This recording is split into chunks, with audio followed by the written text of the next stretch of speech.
wonder whether you can actually listen to someone without genuinely caring about them. You know what I mean? I don't think you can fake listen.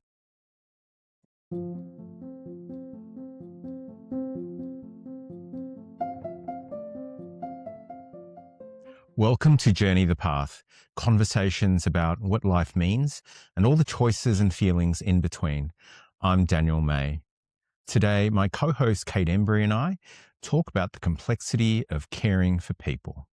So now I've been thinking about the conversation we're having around support for people, caring for people, people coming to us for help. You call me for various things, and I call you for various things, and I know that we're there for other people. So it's been something I've been thinking about because it's a nice thing to do, but it actually is pretty complicated, you know? Yeah. What do you think? I mean, the caring part or the talking with people part or finding the time to talk to people? As All of the above. Right. All of the Yeah, I above. mean, What's the process of supporting someone, namely what's easy, what's challenging, and how do we do it well? How do we do it badly? Because I've had a lot of that in the last few months. well, as soon as you use the word people and you said, caring for someone, that's the part which makes it complicated, I think, because there's so many variables. You've got the person, the way they think, their personality type, what they're going through, also at any given point in time, whether you called them, so it's like, if you call them and they've just had a massive fight with their kids because their children are, trashing the house and not listening to them versus you called them and they were, sitting down having a cup of tea. There's all of those variables as well as to how people react and how people digest and translate what you say to them and what they hear, that whole thing. And there's also, I suppose, there's so many different ways to message these days as well. You can have phone calls, you can have face to face, you've got text message, Snapchat, Instagram, Facebook Messenger, like there's WhatsApp, like there's just so many different messages going on in different formats that I know even back, I don't know, maybe dozens when you had phone call and maybe text as kind of the main things. Yes. There was always that conversation of, there's certain conversations you don't have via text, whether that's, conventional wisdom or there was often people had miscommunications because, you don't get the body language and you don't get the tone in text. And it's like you don't break up with people over text and stuff like that. So yeah, I guess there's... Well, yeah, that's it. Maybe you do that to send more of a message, or what is it? The medium being part of the message. Yeah. But in regards to caring about people and supporting people, there's a whole bunch of different aspects to that as well, of like the level of care as well, level of care that someone needs, but also the level of care that you're responsible for or what you choose to take responsibility for providing. Because there's a bit of a difference in just, calling up and listening and versus, obviously professional carers or physical care or other things that need to be done and the expectations around there. So yeah, I agree. It's complicated. Yes, or the therapists or the psychiatrists or what have you. That's a really very big, wide, complex landscape you've outlined there. So that's all we've got time for today. So thank you very much. So it's complicated, then there's context, and there's the medium so we walk into that all the time. So when you go in to support someone, I guess, do you have a few key things that you remember? So I can start to give you a bit of time rather than just put you on the spot. So for me, one of the big things is to remember not to proffer a solution straight away. So I'll get a little bit of something from them, and then I have to be really careful not to just launch in and tell them, well, what you need is this. And I have to really consciously, and it's conscious for me, hold back and listen and then ask them questions so that I just gather as much of their context as possible before I launch into anything. I think most people really appreciate it when you're listening and asking questions. Sometimes they don't, but just to listen and to ask questions so that I really appreciate where they're coming from. They're probably the really big things for me to start with. What do you think? Well, I think that's one of the things that I admire about you is I think some of the early experiences we had, it was really evident that that's what you did. Like you used the term, the mission is the man from Saving Private Ryan, I think it was. So just to give people context, I got to know Cade because I was connected with him through a mutual friend, pastor, and I was helping them as a coach and sounding board for their business. So that was where we started really talking to each other. And yeah, sorry for stealing things from wonderful cinema. I think that was one of the things. It was very clear and evident that whenever there's like a mission, there's usually reconnaissance done beforehand and intelligence.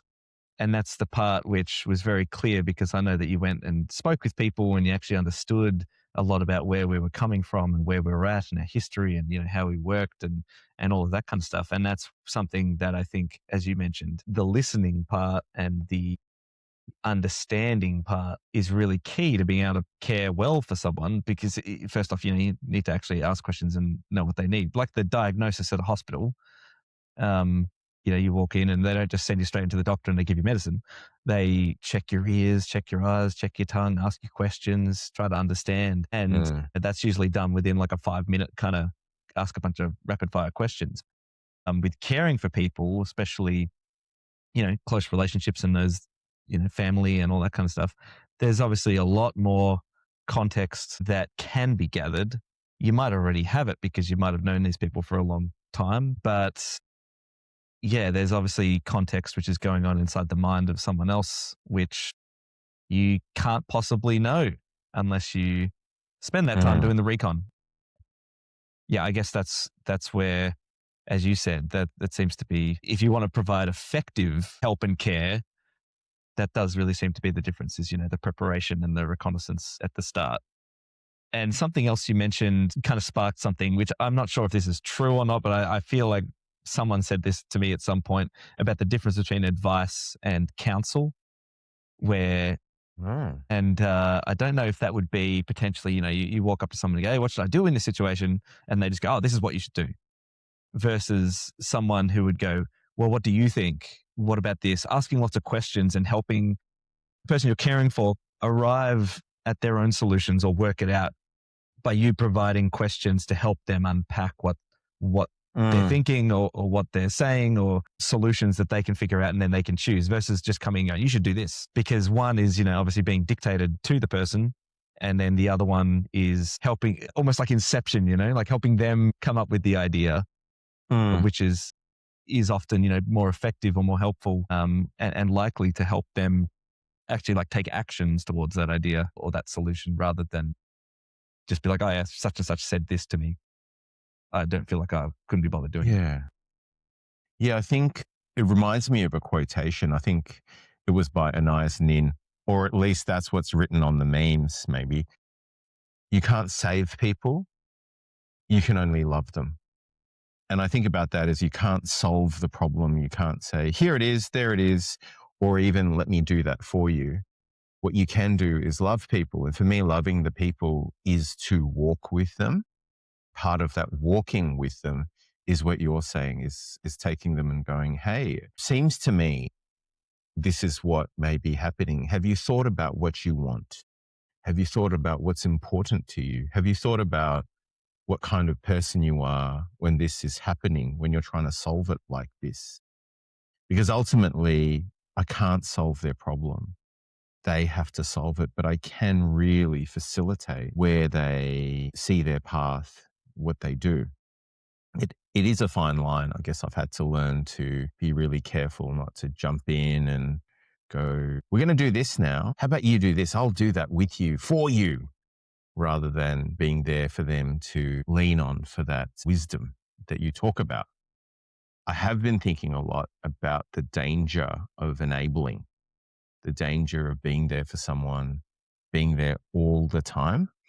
I've read and watched interviews actually with counselors who say they have got to be really careful in terms of the boundaries of I'm here for you here, and the rest of the time you take what we've talked about and try to sort your problem, stand alone, regulate, come to the solution, rather than picking up the phone and I'm there all the time. So I actually become a crutch that you can't live without. I've been thinking a lot about that and the consciousness that I have to exercise to not just be a replacement, help and addiction to somebody else whenever they struggle. What do you think Yeah, and about there's that? definitely a point, right? So sometimes the help isn't necessarily come and fix this problem for me. It's actually just be there to listen and, maybe even sit next to me while I'm going through this. Mm, Yeah, I'm not asking you to solve this for me. I'm just asking you to be there for me. mm, And then, as you said, there's like a certain point where that can become unhealthy because, it's almost like, hey, I need to quit smoking or something like that. And you go, okay, cool. Well, I'll journey through it with you. And, here's the solution is you can do this, you can do this, you can quit smoking is probably a bad one, but here's some solutions that you can work towards. And then they go, yeah, cool. Don't do any of those. And then next week, hey, I need to talk to you about how I'm struggling mm. to quit smoking. And it's like, well, Yeah. eventually there's a point where you go, look, I can sit here and keep listening and I can sit here with you and acknowledge that it's a struggle and I can empathize with you. But, if you're not actually going to move forward anywhere, then it can end up being, as you said, like enabling. And it's actually just part of the problem. Like you actually don't want to solve your problem. You just want maybe, I've seen this happen before as well, where I think there's maybe sometimes an addiction to pity or an addiction to just having the attention almost. Mm, mm. Like you see the kids running around the playground and one of them falls over and scratches their knee and it's like everything's fine. And then they see their parent and it's like, oh, my knee, it's so painful. And it's like, I saw you for like, 3 or 4 minutes running around without crying. Yeah. Yeah. But then when it's like, oh, this person's going to give me pity, this is how I get it kind of thing. And yeah, I think there's been some times in my life where I've met people like that who are struggling through things and then, they seem to struggle through them. They have good people who are very empathetic come alongside them and, help them, listen to them, help them work through, find ways forward. And it seems like those people don't actually want to solve their problem. They're actually just wanting to stay in it. And there's obviously also really complex problems that happen that don't have a solution that you might never be able to get out of it. So you may just need someone to stay in it with you. Yeah, there's the spectrum of all of those things. So it is complicated, but I suppose wisdom and discernment about at what point it becomes healthy is something to constantly check. Yeah. You risk becoming the replacement emotional cigarette, Yeah, in exactly. that example. Oh, I feel bad. Quick, call Cade. Have you had any experiences where I suppose you feel like you've been able to be an effective friend, carer, counselor? You have many of those? I do, very much so. But over the years, you start realizing some of the nuance and the danger in that. So, one of the things is what you were talking about around the needy person who is actually not being helped and moved forward. They are actually taking a good long drag on your time and attention, like a cigarette. So, number one, it's actually being able to discern when that's happening and that caution around that. I think the other thing, also being very blunt, is what is my addiction or my need that might get fed from being there for people. Because one of the things that we find is it's amazing to serve. We get a lot out of serving people. We get a lot out of just the plain old dopamine hit, but we also have the oxytocin coziness, especially if we're close to people. We also may have our own problems on our own plate, and we have a distraction, we have regulation, we also have meaning when we serve other people. That's good. But then we can start getting addicted to that. We can start going, wow, that's great. I love helping people. I love helping people. Let's help people. Let's do things. And there's a couple of things there. We can run away from our own problems when we're actually caring and supporting other people. So that's something that I try to keep in mind and be very careful about. Am I neglecting my own stuff because I just want a positive vibe hit by helping other people? And the other thing is, am I enabling those people? Because I just want to get off on helping them. I don't care or I don't notice that it's not being helpful. So those are the things I've really come to appreciate over time, and just be really wary of. I think one of the really important things that was drilled into me a lot earlier, and that I'm still not very good at doing, is listening well, and that word "listen" being a really important part of just interacting with anyone, really, but actually caring for people's. I mean, they also say it, with sales, even in business, that it's about listening. You sell with your ears, basically. And just coming back to what you were talking about early on, with getting the understanding of where someone's at. And that was quite important. I remember even chatting to someone, and I suppose if someone comes up to you and goes, this was in a context of like Christian evangelism thing, and someone coming up and saying, if God exists, why do so many bad things happen in the world? I remember seeing a bad example of this where someone goes, oh, well, let me tell you about Adam and Eve and the curse and the fall. This is morality and free will, blah, blah, blah, blah. Went into this big thesis of something. And this example of someone going, my mum passed away last night from cancer. And that person coming up with an answer or what they believe or their opinion was completely unhelpful in that moment. And a simple change of listening first, asking questions and going, that's really interesting. Why do you say that? The person likely would have shared, well, my mum passed away and I'm going through this. And I think that would have completely changed the approach that the person had in answering that person's question. And I think that really does seem to come back to, it would change anyone's approach if you knew the context. And that context might be, hey, this person's been stuck in this place and addicted for 20 years and doesn't want help. It might help you not waste your time.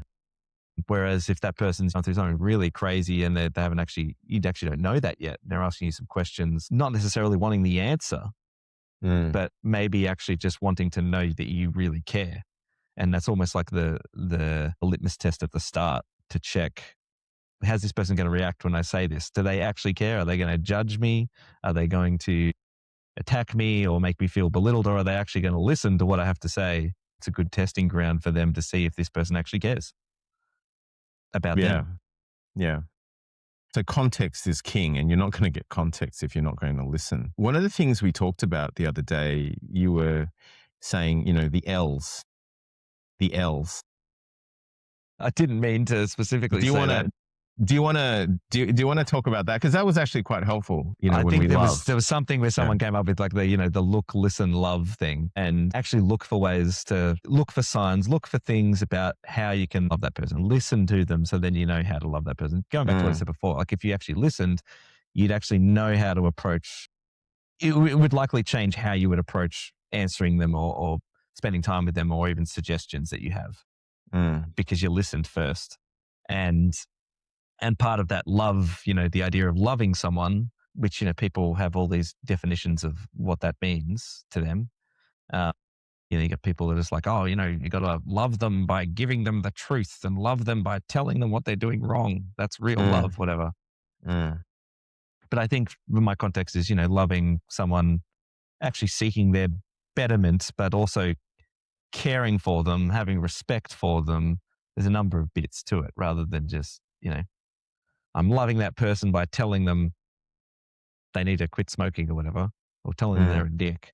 And it's like, are you really loving them? Like, because I think, you'd only really know by seeing the inside of a person, which you can't, but there's usually telltale signs, like the fruit on the tree. You can tell if it's an orange tree because it's got oranges hanging on it, or an apple tree because apples hanging on it. And I think you can tell when someone genuinely loves. And I think the person, on the other side of the conversation can genuinely tell. I think you can usually tell if someone's got genuine empathy for you, or they're just saying the right things or doing the done thing. You know what I mean? So, and I think listening, I'm wondering about this question as I say it now. I wonder whether you can actually listen to someone without genuinely caring about them. You know what I mean? I don't think you can fake listen. Yes. Ooh, that's an interesting concept, that true listening must involve some level of investment and care. Yeah, you can hear someone, you can hear what they're saying, but did you actually listen? And, as someone who I actually would say I'm not very empathetic compared to other people that I know. If I'm conscious enough, it's not the end of the day, I'm not tired, I can actually go, oh, this person needs help. how can I genuinely listen to them? It's actually a concentrated effort. And then it's like, okay, I actually genuinely need to switch on I care about what they're saying. I care about what's going on, and I care about actually helping them. Some people I know, they're like that all the time. It's not a concentrated effort. But yeah, I think it's something that I need to practice, and I probably work more with the computer. You'll always be my favorite psychopath. Thank you. It's interesting. The vibe of what we're talking about is that caring, love, support, there's a lot of effort in not jumping in. There's a lot of effort in not sticking the hands in and doing. There's a lot of effort in listening, in watching, in asking questions to elicit a picture and to grow that picture and empathize and appreciate. There's a lot of this. I'm struggling to find a word because you could say passive, but it's actually not passive, right? It's actually a very nuanced, deliberate, effortful painting in of a picture and Definitely. of a reaching out and of a care that is subtle. And it can also sometimes be very quick and dynamic, but it's not bashing in. I guess one could say that sort of masculine stereotype of kicking the door down and taking names. We got to get this sorted. Come on, tough love, blah. And I sometimes then ask the question, why am I doing this? Am I doing this because I can't deal with watching you in pain? I find it unacceptable that you're hurting. Therefore, we need to fix this so I feel better, rather than that subtle, more nuanced and sometimes quite interventionist action. But it's actually focused on you and you coming to the better place in your time, which personally speaking might not really be my time at all. But that's part of the love and care, which is going, this is frustrating to watch that person in pain, in struggle. And it could be all just sorted like this, but they're going to have to make that journey in their time and their speed. And part of the care I have is keeping my frustration controlled and regulated and giving them what they need and what's helpful. So what's your thoughts? Yeah. I'd suggest conversation requires effort as well. A good conversation. Yeah. Because it actually, and I think maybe like anything, if you practice, it obviously becomes easier. You burn those ruts in your brain and you become good at it, or it becomes kind of second nature. But even having good questions requires effort.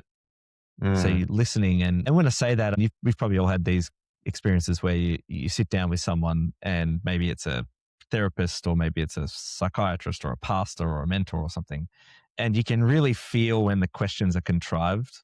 It's almost like someone trying to give you advice via a question. And so, have you tried this? Have you done this? It's not really a question. It's just I'm trying to tell you it in the way of asking a question, or asking questions that just kind of come out of left field. Like, did you just have this on your list to ask me, kind of thing?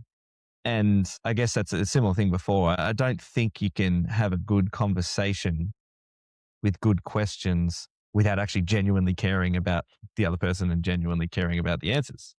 Like how's the weather? What's the weather like? How was your day? Have you seen the latest movies or whatever? Like all the throwaway stuff.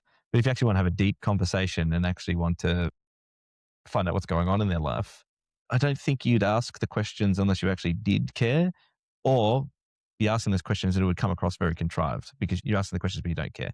And as you said, it's not a passive thing. You actually need to engage and listen, and then that brings rise to the questions, the appropriate questions to ask to keep that conversation going. Because it'd be a bit weird if it was just like, hi, Daniel, so tell me about that massive problem that you had, your children dying a week ago or whatever. Okay, cool. We've ticked that question off. Now let's move on to how was the weather. The organic conversation doesn't flow like that. It shouldn't if you actually can. Yeah. I've had a situation where I think there are people who care and then they ask lots of questions, which I find really good. And if they are questions I can't answer straight away, I have to think about them. I love that even more because you're making me think about things. I think about things a lot. So if you're making me think about things I haven't thought of, great. And they ask me all these questions. And then suddenly at the end of this chunk of conversation, they then declare me, this is the situation, this. And often it is totally in a different place. It is totally off beam. This is not how I actually feel. You've pronounced me X, Y, and Z. And it feels like, looking back, I'm on a web page where you're asking me all these questions that I'm filling out. Click on the next button, click on the next button. And then the software wizard declares, this is the situation. And it feels odd because they were asking lots of questions, but it's totally off beam. Maybe that fits into your thing of, were they really engaging with you, or were they just trying to fill out a mental form and then deliver you the benefit of their magical wisdom? What happens the next time they start asking me questions, I start trying to understand why they're asking that and try to give an accurate answer, because I think maybe they're actually asking this underneath, and it gets really convoluted, right? Because I'm thinking they're asking me this, but if I say this, they could misunderstand this. So I have to be really careful what I say, because I do want to get the best out of their thoughts. And then you eventually go, I just can't do this. I don't think I'll talk to them for support. I'd rather talk to someone who walks with you and, oh, Daniel's turning the conversation this way. And then they hone in on that and go, oh, is that something that really hurts you? Or they share the benefit of their experience, which is quite powerful, which I find, because I'm a heavy user of AI, I don't get from AI. It's got some amazing advice from a talk therapy perspective, but that thing where I can say to you, Kate, that just reminds me so much of what happened here in my life. It worked out well when I did this, or this was a total disaster. And the story I'm giving is not just related to what you said, but I'm actually being vulnerable. That's the it. support. I think that was the first thing that when you mentioned this, that's the first thing that came to mind, is the trust in that. Like when you have a safe conversation with someone, it's a lot simpler and a lot easier and a lot more beneficial to have a conversation with someone when you know it's at face value. There's no ulterior motive. They're not trying to add a notch to their belt of how many people they helped, or maybe a pastor being like ticking the boxes on the checklist to ask the person, or a psychiatrist or whatever. It's that trust of knowing that at face value, when they're asking a question, they're genuinely interested in it.